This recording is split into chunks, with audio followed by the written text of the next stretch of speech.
మత్తయి సువార్త 28వ అధ్యాయం 19-20 వచనాల్లో,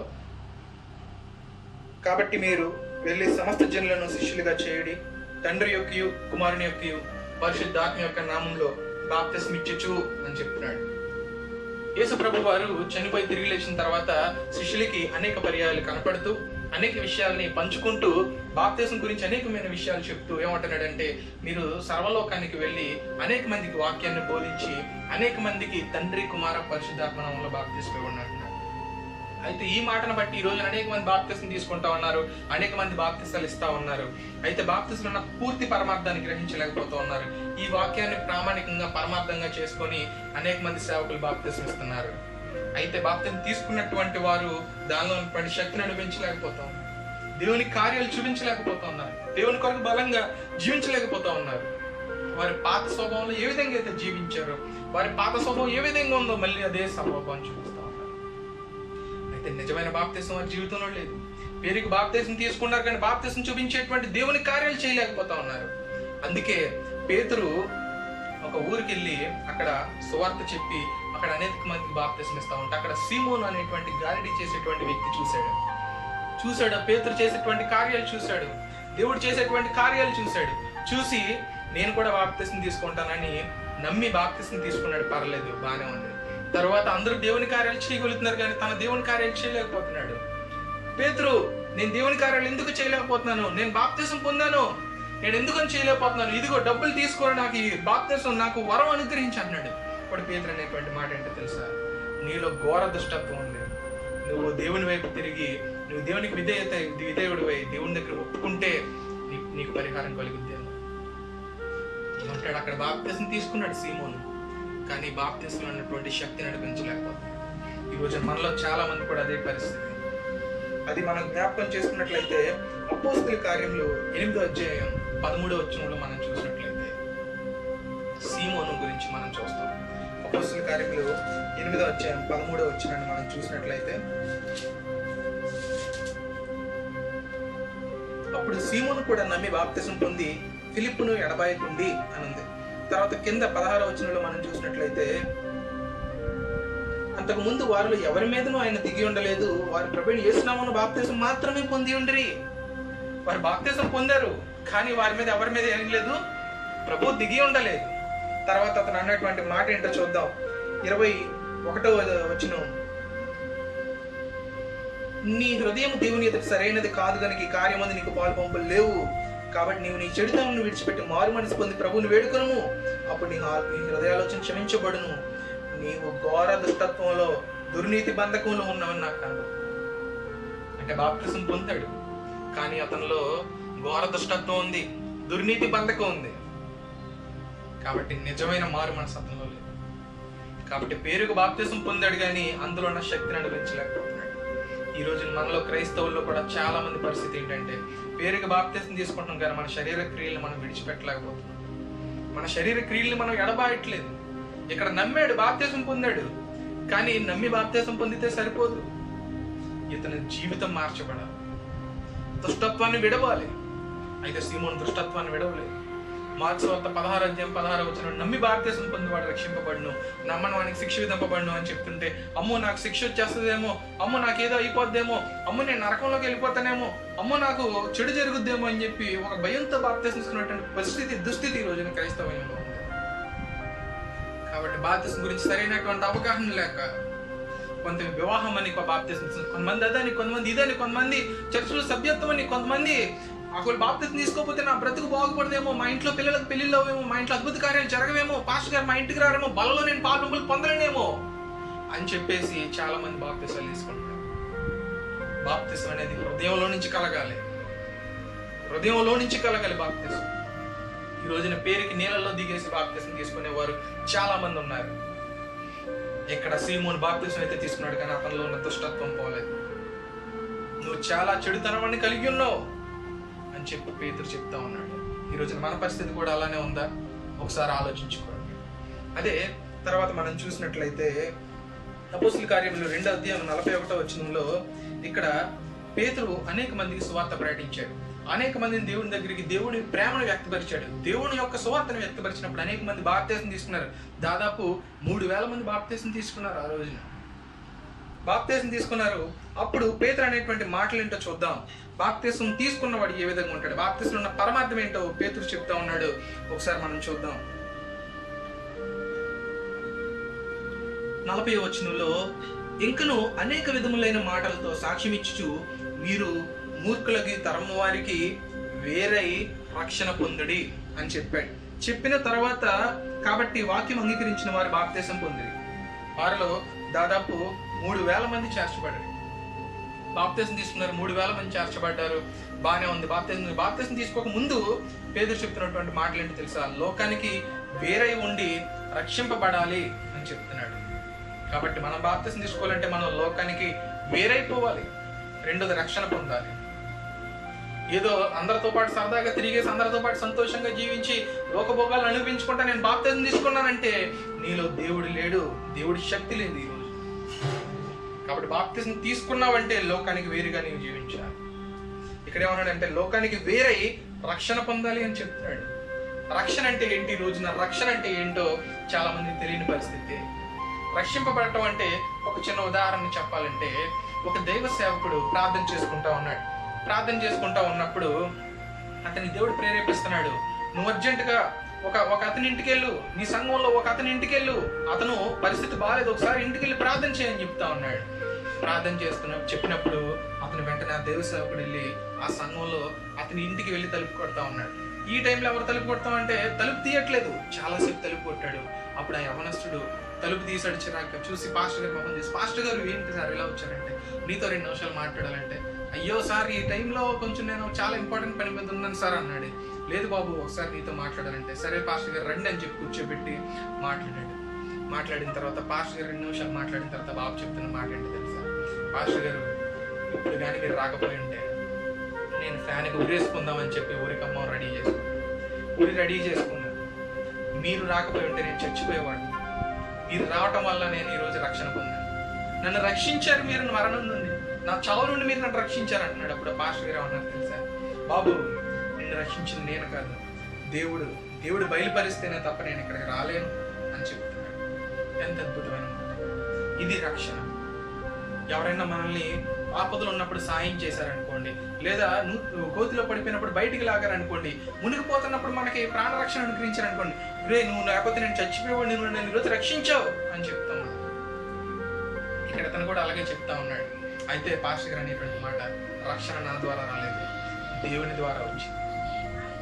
అయితే ఈ లోకంలో అన్నిటికన్నా అతి భయంకరమైన ఏంటో తెలుసా? అది మరణం. మరి మరణం నుండి మనల్ని రక్షించేవాడు ఎవడు? మరణం నుండి మనల్ని విడిపించగలిగిన వాడెవడు? మరణం నుండి మనం ఎడబాపుగలిగిన వారు ఎవరు? మరణాన్ని జయించి తిరిగి లేచిన ఉండండి యేసు ప్రభు వారి తప్ప ఈ లోకంలో ఏ మార్గము లేదు. గొప్ప గొప్ప వారు, పెద్ద పెద్ద వారు, అనేకమైన వారు మరణానికి లొంగిపోయినటువంటి పరిస్థితి లోకంలో ఉంది. కానీ యేసు ప్రభు వారు మాత్రమే మరణాన్ని జయించి మృత్యుంచేడే తిరిగి లేచాడు.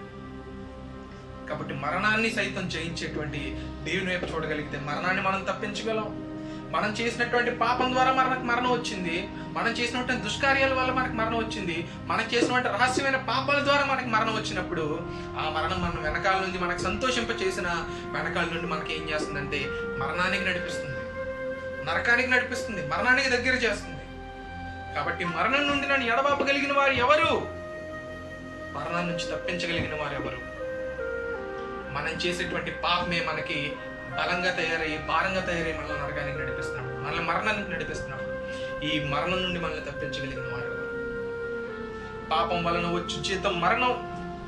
రోమాపత్రిక 6:23 మనం చూస్తాం. తర్వాత ప్రకటన గ్రంథంలో ఏమంటాడు తెలుసా? 21:4 ఏమంటాడంటే, అక్కడ మరణం ఉండదు, ఇక అక్కడ మరణం ఉండదు.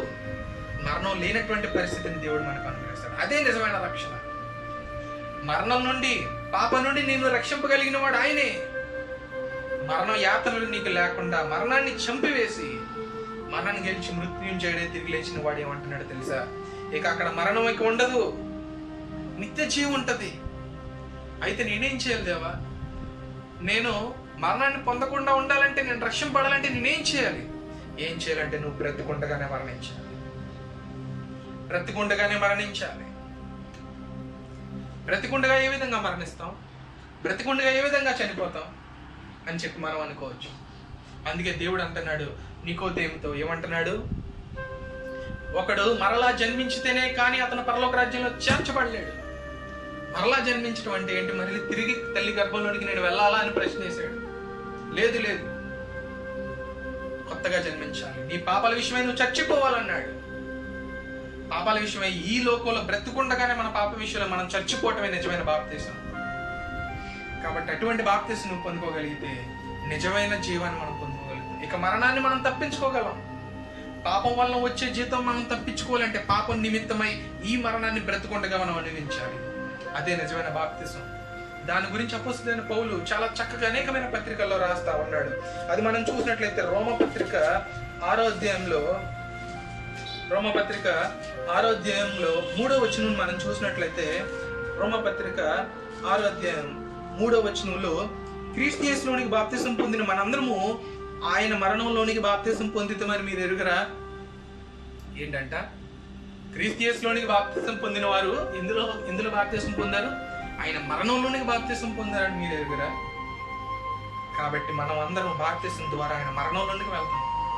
ఆయన మరణించి 3 రోజులు సమాధిలో ఉండి ఏ విధంగా మృత్యుంజయుడే మరణాన్ని గెలిచి తిరిగి లేచాడో అదే విధంగా మన పాపాల నిమిత్తమే మన నీళ్ళలో మునిగి ఆ పాపాలని నీళ్ళల్లో భూస్థాపితం చేసి చంపేసి తిరిగి ఆయన ఏ విధంగా మృత్యుంజయుడే లేచాడు అలాగే నూతనంగా మనం జన్మించాం. ఒకసారి లేచిన ఆత్మ మళ్ళీ శరీరంలోనికి ఏ విధంగా అయితే వెళ్ళదో అదే విధంగా మనం ఒకసారి పాపాల నిమిత్తమై నీళ్ళల్లో చచ్చిపోయిన వారం తిరిగి ఆ ప్రదేశానికి తిరిగి ఆ పాపంలోనికి మనం వెళ్ళకూడదు. కాబట్టి దేవుడు అనేటువంటి మాట ఏంటంటే, మీరు అపోస్తలుడైన పౌలు చెప్తున్నటువంటి మాట, మీరు యేసు ప్రభు వారితో పాటు మరణంలోనికి పాలువారై ఉన్నారు. ఆయనతో కలిసి మీరు పాతి పెట్టబడ్డారు. అదే మీ బాప్తిసం అని చెప్తా ఉన్నాడు. అదే మనం తర్వాత కొలసీకి రాసిన పత్రికలో అపోస్తలుడైన పౌలు ఏం మాట చెప్తున్నాడో చూద్దాం. కొలసీకి రాసినటువంటి పత్రిక 2వ అధ్యాయం 12వ వచనంలో, మీరు బాప్తిస్మందు ఆయనతో కూడా పాతి పెట్టబడిన వారే ఆయన మృతుల్లో నుండి లేపిన దేవుని ప్రభావం విశ్వసించుట ద్వారా ఆయనతో కూడా లేపబడితే. ఏంటంట? మనం బాప్తిస్మందు ఆయనతో కూడా పాతి పెట్టబడ్డాం. ఇక్కడ అపోస్తలుడైన పౌలు చెప్తున్నాడు బాప్తిసం అంటే ఏంటో కాదు, మరణించడం, బ్రతికుండగా చనిపోవటం, పాపాల నిమిత్తమే నీళ్ళల్లో చనిపోవటమే నిజమైన బాప్తిసం. ఈ రోజున అనేక మంది దాని గురించి చెప్పట్లేదు. అదే మాట మళ్ళీ కొలసీ పత్రిక 3వ అధ్యాయం 3వ వచనంలో చెప్తాడు. అదే మాట కొలసీ పత్రిక 3వ అధ్యాయం 3వ వచనంలో ఏమని చెప్తున్నాడంటే, ఏలయనగా మీరు మృతి పొందిరి. కాబట్టి మనం మృతి పొందాం. పాపాల నిమిత్తమై చచ్చిపోవాలి, మరణించాలి. ఎప్పుడైతే పాపాల నిమిత్తమై నువ్వు మరణిస్తావో నీళ్ళల్లో తిరిగి జన్మించినట్లయితే నూతనంగా మార్చబడతావు. అది తిరిగి జన్మించడం. నికోదేముకి ఈ విషయం అర్థం కాలేదు. నికోదేముకి ఈ విషయంలో ఉన్న పరమార్థం తెలియక నేను తిరిగి మళ్ళీ నా తల్లి గర్భంలోనికి ఏ విధంగా వెళ్ళగలనని ప్రశ్న వేస్తా ఉన్నాడు. అయితే నూతనంగా జన్మించడం అంటే ఏంటంటే నీ పాపాల నిమిత్తమై చచ్చిపోయి మరలా బ్రతకడం. అది బ్రతకుండగా జరిగినట్లయితే నువ్వు రక్షింపబడతావు. అది నీవు బ్రతకుండగా ఈ భూలోకంలో జీవంతో ఉన్నప్పుడు చేసినట్లయితే నువ్వు రక్షింపబడగలవు. అదే నిజమైన బాప్తిసం. బ్రతికుండగా చనిపోయి మరలా బ్రతికినట్లయితే అది బాప్తిసం. ఈ రోజున అనేక మంది దీని గురించి చెప్పట్లేదు. వివాహం కోసం బాప్తిసం తీసుకోవాలి, కొన్ని కారణాల వల్ల బాప్తిసం తీసుకోవాలి, చర్చిలో నువ్వు సంఘ పెద్ద అవ్వాలంటే బాప్తిసం తీసుకోవాలి అని చెప్తా ఉన్నారు. కొంతమంది చిన్నప్పుడు బాప్తిసం తీసుకోవాలని చెప్తా ఉన్నారు. అయితే బాప్తిసం ఉన్న పరమార్థాన్ని చెప్పగలుగుతున్నాం. బాప్తిసం ఉన్న పరమార్థాన్ని మనం గ్రహించగలుగుతున్నాం. మరణం అని తెలుసుకోగలుగుతున్నాం. ఆ బాప్తిసం అంటే మరణం. అందుకే అంటా ఉన్నాడు, గోధుమ గింజ భూమిలో పడి చనిపోయినట్లయితే చనిపోయి ఏ విధంగా అయితే మొక్క తిరిగి లేస్తుంది, అదే విధంగా మీరు నీళ్ళల్లో పడి చనిపోయి పాపాల నిమిత్తమై తిరిగి మీరు నూతనంగా జన్మించాలి. ఆ మాట 1 కొరింథీ 15వ అధ్యాయం 36వ వచనంలో చెప్పినటువంటి సాదృశ్యం దేవుడు చెప్పాడు. అపోస్తలుడైన పౌలు చాలా చక్కగా కొరింథీకి రాస్తున్నటువంటి మాటలు చెప్తున్నాడు మొదటి పత్రిక. కాబట్టి గోధుమ గింజ వలె నువ్వు భూలోకంలో చనిపోయి నీళ్ళలో చనిపోయి ఏ విధంగా తిరిగి లేగాలనేటువంటి మాట చెప్తా ఉన్నాడు. కాబట్టి ఒకనొక సమయంలో ఫిలిప్పు ఈ విధంగా వెళ్తా ఉన్నప్పుడు ఫిలిప్కి దేవుడు ప్రత్యక్షమయ్యి ఫిలిప్తో చెప్తున్నాడు, అక్కడ ఒక మార్గానికి గాజా అనేటువంటి మార్గానికి ఒక నపుంసకుడు వెళ్తా ఉన్నాడు. ఆ నపుంసకుడు కందాకే కింద రాణి దగ్గర దానాగారం అంతటికి అధికారిగా పనిచేస్తున్నాడు. అతను బైబిల్ ధర్మశాస్త్రానికి తెలుసుకుంటూ యెషయా గ్రంథం చదువుకుంటూ రథం మీద ప్రయాణిస్తూ ఉన్నాడు. వెళ్ళి అతనికి ఎదుర్కొని అతనికి సువార్త చెప్పు, అతనికి సువార్త అవసరం అని చెప్తున్నాడు. వెంటనే పేతురు ఆయన మాట విని వెంటనే వెళ్ళి ఎదుర్కొన్నాడు. నపుంసకుడిని ఎదుర్కొని దేవుని సువార్తను ప్రకటించాడు. ప్రకటించిన తర్వాత నపుంసకుడు దేవుని ఎరిగి తెలుసుకొని నమ్మి అవిగో నీళ్లు, అక్కడ నేను బాప్తిసం తీసుకుంటాను అన్నాడు. అప్పుడు ఫిలిప్ అనేటువంటి మాట ఏంటో తెలుసా? రండి చూద్దాం. ఫిలిప్ అనేటువంటి మాట అపోస్తుల కార్యములు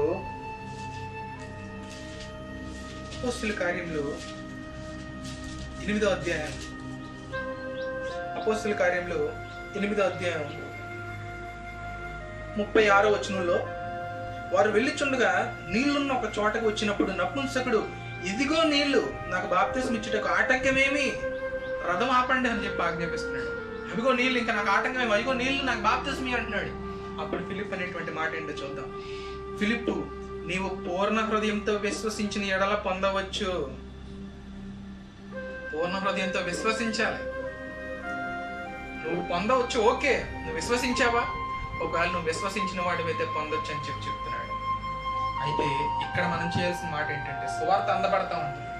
పేతురు సువార్త విని అనేక మంది రక్షణలోకి నడిపించబడ్డారు.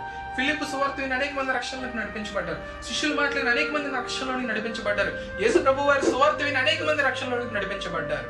సువార్తను వినాలి, సువార్తని నమ్మాలి.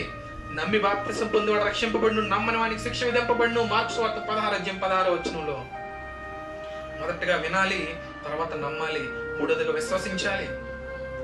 ఇక్కడ ఫిలిప్ చెప్తున్నటువంటి మాట నపుంసకుడితో, విశ్వసించినట్లయితే నువ్వు బాప్తిసం తీసుకోవడానికి సిద్ధమే అని చెప్తున్నాడు. మనం విశ్వసించామా? మన బాప్తిసం తీసుకున్నప్పుడు మనం నిజంగా విశ్వసించామా? విశ్వసించి బాప్తిసం తీసుకున్నామా? కాబట్టి మొట్టమొదటిగా మనం వినాలి, రెండోది నమ్మాలి, మూడోది విశ్వసించాలి. తర్వాత ఏం చేయాలి చూద్దాం. అపోస్తుల కార్యములు 2వ అధ్యాయం 38వ వచనంలో, అపోస్తుల కార్యములు 2వ అధ్యాయం 38వ వచనంలో పేతురు అనేక మందికి సువార్త ప్రకటించి చెప్తున్నటువంటి మాట ఏంటంటే, పేతురు, మీరు మారుమనసు పొంది పాపక్షమాపణ నిమిత్తము ప్రతి వాడును యేసుక్రీస్తు నామమున బాప్తిసము పొందుడి. మీరు మొట్టమొదటిగా ఏం చేయాలి? మారుమనసు పొంది పాపక్షమాపణ నిమిత్తం. కాబట్టి నీ పాపాలు క్షమించబడాలి, పాపక్షమాపణ జరగాలి అంటే నువ్వు పశ్చాత్తాపడి ప్రార్థన చేయాలి. ప్రార్థన చేసిన తర్వాత నీలో మారు మనసు కలగాలి, మనసు మారిపోవాలి, పాత స్వభావం ఉండకూడదు. ఇక నీ మనసు మళ్ళీ పాత విడిచిపెట్టి వాటిని చూడకూడదు. దేవా, ఇక ఇంతవరకు నేను చేసిన పాపాలు చాలు, నన్ను క్షమించు అని చెప్పి పశ్చాత్తాపంతో నువ్వు దేవుని కాళ్ళ దగ్గరికి వచ్చినట్లయితే, దేవుని దగ్గరికి చెంతకి చేరినట్లయితే నీ పాపాలు క్షమించబడతాయి, నీ మనసు నూతనంగా మార్చబడుతుంది. అదే మారు మనసు. కాబట్టి పాప క్షమాపణ కలగాలి, అది ప్రార్థన ద్వారానే కలుగుద్ది. అపోస్తలుడైన పౌలు దమస్కుకు వెళ్ళే మార్గంలో యేసు ప్రభు వారిని ఎదుర్కొన్న తర్వాత 3 రోజులు ఉపవాసం ఉండి ప్రార్థన చేశాడు. చేసిన తర్వాత కూడా అతని దగ్గరికి వెళ్ళినటువంటి అననీయ ఏమంటున్నాడంటే, నీవు ప్రార్థన చేయి, నేను ఇప్పుడు నిన్ను బాప్తిసం ఇవ్వడానికి తీసుకెళ్తున్నాను. కాబట్టి నీ పాప క్షమాపణ నిమిత్తం నువ్వు ప్రార్థన చేయి. కాబట్టి మనం పాప క్షమాపణ నిమిత్తం ప్రార్థన చేయాలి, పశ్చాత్తాపడాలి, మారు మనసు పొందాలి. అప్పుడు మనం బాప్తిసం తీసుకోవాలి.